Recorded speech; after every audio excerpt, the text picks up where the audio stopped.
E se a gente te dissesse que a natureza é, na verdade, um grande manual para a vida? Pois é exatamente essa a proposta da Cartilha da Natureza de Casimiro Cunha.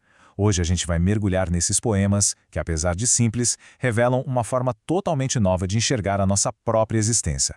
Bem, a base de toda essa nossa conversa está aqui, nesta frase de Emmanuel.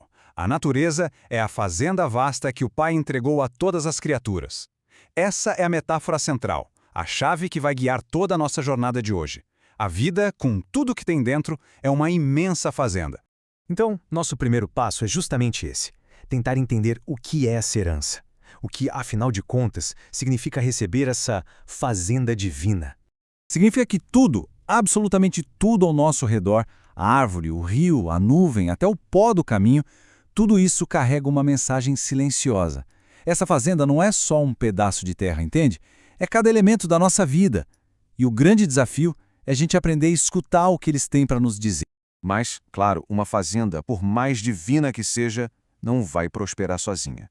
Isso nos leva direto para o nosso próximo ponto, o chamado para a ação, para colocar a mão na massa.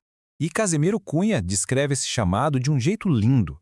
Aquela divina voz das aves que cantam pela manhã, sabe? Não é só um som agradável. É como se fosse o despertador da alma, nos chamando para a luta risonha e sã de mais um dia. E aqui, a escolha que cada um tem fica muito, mas muito clara. De um lado, você tem a fazenda que é cuidada, tem o canto da moenda, tem movimento antes do sol nascer, uma luta saudável que gera vida. Agora, olha o outro lado, a fazenda abandonada. Serpentes, cipós que distraem tudo, a casa caindo aos pedaços. A analogia com a nossa vida é direta, é poderosa. A inércia, o deixar para lá, leva à decadência. E o ponto crucial é este: essa responsabilidade é de cada um de nós. Não importa a situação, se é rico ou pobre, fraco ou forte, a vida, essa fazenda augusta, está guardada nas nossas mãos. Ficar parado, simplesmente, não é uma opção. Ok, então se a gente aceita esse chamado ao trabalho, a pergunta que vem é: como é que se cultiva essa fazenda? A obra então nos apresenta as ferramentas que a gente recebe para essa jornada.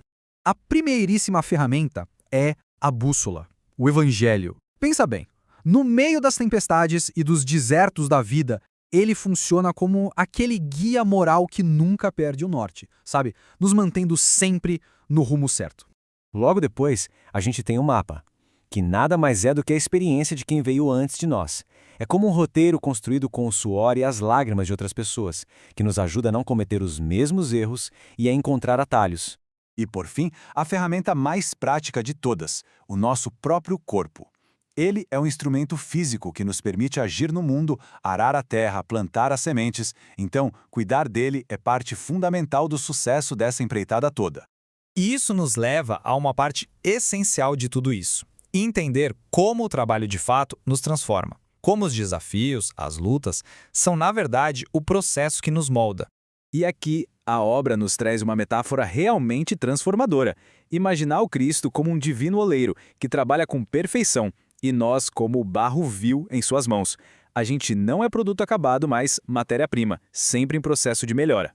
E esse processo de transformação é descrito de um jeito impressionante. Pensa no caminho. Primeiro é a extração, o barro humilde é tirado da lama. Depois a dilaceração, ele é batido, esmagado. Em seguida, vem a prova de fogo. Literalmente, é colocado no calor intenso do forno. E o resultado? Aquilo que era lama, desprezado, emerge como a base de uma fortaleza. Fica claro que as nossas provações têm um propósito, né? Um propósito construtor. A mesma lógica vale aqui. Quando a dor, a amargura batem forte, a ideia é que não é para nos destruir. É o cinzel divino trabalhando, sabe? Tirando as arestas, o que não serve mais, para dar forma e perfeição à obra. E tudo isso nos leva a essa ideia que é muito inspiradora. Dentro dessa montanha áspera que é a humanidade, cada ser, não importa quão bruto possa parecer, guarda lá dentro o diamante da consciência divina. Ele só está esperando a pressão e o polimento certos para poder brilhar. Então, depois de tanto trabalho, de usar as ferramentas, de passar pela forja, a gente finalmente chega ao propósito de tudo isso: a colheita. O objetivo final de todo esse cultivo é nos tornarmos como a boa árvore. Pensa um pouco nas qualidades dela. ela dá sombra para todo mundo que passa, sem pedir nada em troca, ela transforma a lama das raízes em fruto doce, quando é podada de forma severa, ela responde com uma colheita ainda maior, e mesmo se for derrubada, sua madeira serve para construir um lar. A existência dela é puro serviço. A conclusão dessa metáfora é de arrepiar. A árvore é chamada de Santa Irmã de Jesus, porque assim como ele, se vive, palpita em Deus. Se morre, transmite a vida. É o ciclo completo do amor e do serviço ao próximo. E tudo isso nos deixa com uma reflexão final para levar para casa.